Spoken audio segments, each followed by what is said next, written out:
Vamos a profundizar en lo que ya conversábamos en el bloque anterior respecto del alcance que tiene la aprobación finalmente en la Cámara con los votos de la democracia cristiana de la idea de legislar la reforma a las pensiones y sobre todo con el punto que hemos enfatizado, y es que el gobierno ha abierto la posibilidad, ¿no es cierto?, de que el 4% adicional de cotización sea administrado por una entidad estatal. No ha hablado de AFP estatal, sino que una entidad estatal. ¿De qué estamos hablando? Se lo vamos a preguntar a la subsecretaria de Previsión Social, María José Saldívar, a quien ya tenemos en línea. Subsecretaria, gracias por su tiempo con ADN hoy. Hola, ¿cómo están? Muy buenos días. ¿Qué tal, subsecretaria? Queremos entrar ya, superado este trance político de la aprobación de la idea de legislar, ojalá a materia, aquí al área chica, no sé si tan chica todavía porque falta mucho, pero al menos en alguna de las propuestas principales. A ver, partamos por el tema de este ente público. El otro día el ministro Monkeberg nos decía que ya se estaba pensando en esto, nos lo adelantaba acá, y nos describía que podía ser un paralelo o algo parecido o análogo al administrador del seguro de cesantía. Y enfatizó que sería un ente nuevo y no se contemplaba, por ejemplo, dar esas atribuciones al IPS, al Instituto de Previsión Social. ¿Por qué se descarta esa posibilidad que algunos han planteado también? ¿Por qué tiene que ser un ente nuevo con nueva burocracia y efectivamente se parecería al AFC del seguro de cesantía? Bueno, a ver, lo que nosotros estamos trabajando en este minuto es en analizar y ver las distintas alternativas. Lo que ayer se acordó y lo que se ha comenzado a hablar en el Parlamento, en el seno de esta discusión, fue la de dar una alternativa distinta a lo que hasta ahora el gobierno había propuesto en el proyecto de ley, y que era que el 4% de la administración, que la administración de este 4%, en el proyecto original lo iban a desarrollar distintas entidades. Y el trabajo que iban a hacer entidades que podían ser públicas o privadas. Pero ahora, a través de la conversación que se tuvo con la democracia cristiana y con el Partido Radical, el Ejecutivo se abrió a explorar esta alternativa de un solo ente público que se hiciera cargo de esta administración. Todo lo que es el detalle, todo cómo se va a definir, es parte del trabajo que nosotros tenemos que desarrollar en conjunto con esta parte de la oposición que estuvo por aprobar la idea de legislar. Ya. ¿Pero qué significa eso? ¿Que están abiertas las opciones a que sea algo tipo seguro de cesantía? ¿O no se descarta entonces que pudiera ser el mismo IPS? ¿O tiene que ser un ente nuevo, que algunos dicen nueva burocracia? Bueno, hasta ahora lo que se ha hablado es un ente nuevo, un ente único que se haga cargo de esta administración, pero claramente vamos a estar ahora en un proceso de trabajo en conjunto con la oposición y con los parlamentarios, por cierto, de Chile Vamos, para poder ir perfeccionando cuál sería la mejor alternativa para la administración de este 4%, porque aquí no hay que olvidar que el objetivo, lo que se está buscando, es mejorar las pensiones de los chilenos. Sí, es que ahí quiero entrar en un punto, subsecretaria. Estamos conversando con la subsecretaria de Previsión Social, María José Saldívar, que se había planteado incluso el año pasado, porque las mismas AFP, que son incumbentes naturalmente, decían, a ver, pero ¿por qué van a pagar los cotizantes adicionalmente por este 4% en otra entidad distinta si nosotros por lo mismo le vamos a administrar el 14%? Entonces, ¿cómo le contesta usted ahí a la industria de las AFP? A ver, yo creo que aquí el tema tenemos que sentar a conversar, tenemos que analizar las distintas alternativas. Nosotros necesitamos un sistema de pensiones que dé respuesta a la ciudadanía y que lo que busque es mejorar las pensiones para todos los chilenos. Y es por eso que nosotros tenemos que buscar cuál es el mejor mecanismo para poder conseguir este objetivo. Y si un mecanismo que sea a través de una entidad pública puede dar garantías en el sentido de mejorar las pensiones, de dotar de mayor legitimidad al sistema, nosotros estamos abiertos. Sí, el punto principal que se cuestiona allí es el tema de las comisiones. ¿Cómo realmente se podría asegurar que no cobre o se contemplaría que el Estado subsidie el costo de administrar esos fondos? No, pero eso es muy en el detalle. Imagínense que nosotros recién ayer empezamos esta conversación, sería absolutamente irresponsable. Por ahora es el principio. Que yo le dijera que entre la 1 de la tarde y hoy día a las 8 de la mañana nosotros ya resolvimos todo, porque además eso ahí no consiste el diálogo, y no de ninguna manera uno puede construir una alternativa seria de esa manera. Nosotros lo que tenemos que comenzar a hacer ahora es a trabajar todos los detalles para poder realmente buscar cuál es la mejor alternativa para nuestro sistema de pensiones. Para entender la vía subsidiaria, por ahora está el concepto del terreno ahí donde se alcanza el acuerdo, pero hay que hacer el diseño. Es que absolutamente, y yo creo que eso es lo más importante. Yo creo que ayer lo que se hablaba es que para poder tener un buen sistema de pensiones, nosotros tenemos que basarlo en el diálogo. Y el diálogo se hace cuando yo tengo dos personas, una de las cuales está dispuesta a oír y a persuadirse, y la otra bien está dispuesta exactamente a lo mismo. Si nosotros tenemos un monólogo en el cual la conversación va en un solo sentido y en el cual nosotros no podemos ir avanzando en la construcción de un acuerdo a nivel nacional, la verdad que no tiene ningún sentido. Ya, pero uno esperaría sí que haya algunas ideas, matrices que puedan ir encauzando la discusión, y el gobierno tendrá su propuesta para esto. Pero por cierto, pero lo que pasa es que yo no las voy a estar dando a conocer hoy día, a un día, por la prensa, cuando nosotros lo que nos toca acá es entrar a conversar y a dialogar y a construir un acuerdo que ayer comenzó a construirse de manera sólida con un importante sector de la oposición. Es que justamente quería entrar en ese punto, subsecretaria de Previsión Social, porque la Democracia Cristiana, entre los puntos que señala una declaración que tengo acá, para poder allanarse a abrirse, a la idea de legislar, es, por ejemplo, adelantar a enero de 2020 la entrada en vigencia de los beneficios de esta ley para los beneficios del pilar solidario. ¿Se acuerda usted que al principio querían separar ambos proyectos para poder apurar el aumento, ¿no es cierto?, del pilar solidario? Eso no se logró. ¿Se podrá llegar a este objetivo enero del 2020? Estamos encima.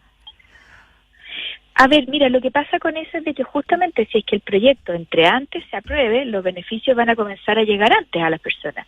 Y el ministro de Hacienda ayer manifestó absoluta disponibilidad para tener la opción entonces de que este beneficio se pueda entrar a pagar antes. Aquí la buena noticia para todos los chilenos es de que en el fondo podríamos eventualmente tener una tramitación muy rápida del proyecto, porque si estamos hablando de enero del año 2020, quiere decir que durante el año 2019 tendríamos ya aprobado este proyecto y sería ley de la República y podríamos comenzar a pagar en el mes de enero. Sí, ahí para tenerlo en cuenta nomás, subsecretaria, eso además tendría que ser más o menos temprano, antes de fin de año, porque me imagino que eso tendría que presupuestarse en el presupuesto 2020, que se tiene que tramitar a contar de septiembre. O sea, desde septiembre el gobierno presenta su proyecto de presupuesto y se tiene que aprobar antes del 30 de noviembre. Sí, pero aquí estamos hablando de que esta es una ley distinta, una ley que tiene su propio presupuesto, y de aprobarse la ley, entonces comenzaría a tener su financiamiento. Ya, ¿y no hay que provisionarlo al menos en el presupuesto 2020? Pero absolutamente, el trabajo que ha hecho el Ministerio de Hacienda hasta ahora es demostrar que la reforma está absolutamente financiada con las holguras que existen, y por lo tanto, si es que el Ministerio de Hacienda está diciendo, y el ministro ha sido enfático en esta materia, que estamos disponibles, está el acuerdo para poder adelantar el pago de los beneficios, es que los recursos están y no habría ningún problema en ese sentido. Sí, subsecretaria, un punto que va a ser parte también de las tensiones que va a generar la discusión ya del proyecto. ¿Qué le responde usted a aquel sector de la oposición que derechamente señala que la capitalización individual o el sistema de ahorro individual está fracasado? Y lo dice el propio diputado de la Democracia Cristiana, Raúl Soto, que se ha tenido que enfrentar a sus propios camaradas. A ver, yo creo que aquí es bien importante tener presente que todos los sistemas requieren mejora. Si nosotros nos retrotraemos al año 60, nosotros veíamos que parlamentarios de la Democracia Cristiana en ese entonces, parlamentarios que eran hoy en día estarían mucho más cercanos a lo que se podría decir la oposición, decían exactamente lo mismo respecto del sistema de reparto. Y por lo tanto lo que nosotros necesitamos es buscar la manera en que un sistema, sea cual sea, se mantenga vigente y se mantenga vigoroso. Un sistema de ahorro individual, en el cual uno le va incorporando las correcciones que corresponden, no es un sistema que esté fracasado. Lo que ocurre es que nosotros tenemos un sistema que data del año 1980, que se construyó en base a lo que era la realidad de ese entonces, con personas que entraban a trabajar a los 20 años, que cotizaban por más de 40 años, que tenían una estabilidad laboral y que no tenían lagunas previsionales y que luego tenían que financiar solamente 15 años de sobrevida. Eso no es la realidad de hoy en día, y por lo tanto cualquier sistema, un sistema de reparto, un sistema de ahorro individual, un sistema mixto por las distintas alternativas que existen, que dicho sea de paso, nosotros en nuestro país tenemos un sistema mixto porque tenemos un importante componente solidario que fue creado en el primer gobierno de la presidenta Bachelet, necesita regulación de los parámetros y necesita que se vayan ajustando. No puede ser que haya un sistema que se pretenda funcione sin haberle hecho modificaciones durante 40 años. Subsecretaria, se contempla, dos cosas. Uno, anticipar, está abierto el gobierno también a abrir o aumentar el 4%, eventualmente algunas décimas más, hasta un punto más, han dicho algunos, debería subirse a un 5%. Y dentro de ese aumento podría haber una mayor incorporación de solidaridad, no sé si tipo reparto, si llamarlo así, la palabra es compleja, o al menos de redistribución interna entre los jubilados, entre los trabajadores actuales y los jubilados actuales, pensando en que el propio ministro Monkeberg aquí hace unos días sentado nos dijo que podría aumentarse 2 a 3 veces el 0,2% actual que va para el seguro de dependencia y que es un seguro solidario. En esa lógica de solidaridad, ¿podría haber más que ese 0,2% para el seguro de dependencia y haber un 0,4%, 0,6% o hasta un punto que de alguna manera redistribuya recursos antes? Bueno, ese fue parte de los compromisos que ayer se asumió con la oposición, el hecho de que haya más solidaridad en el sistema. Y estamos también, nuevamente, el titular era que hubiese más solidaridad en el sistema, y lo que nosotros tenemos que hacer ahora es ir viendo cuánto es más esa solidaridad que es necesaria, a través de qué mecanismos se puede implementar. Y lo otro que es bien importante, a mí me llama la atención que de repente cuando uno hace un análisis, por ejemplo, el tema previsional, uno lo trata de hacer en forma aislada y no vea cuáles son las interrelaciones que tiene con los otros sistemas o con las otras realidades públicas de nuestro país. Nosotros no podemos hablar de un sistema previsional que está desconectado del mundo del trabajo, y aumentar la tasa de cotización, que por cierto es fundamental, porque si tenemos que financiar 30 años de sobrevida, no nos va a servir el mismo 10% que nos servía antes para financiar 15 años. O sea, es básicamente aritmética básica.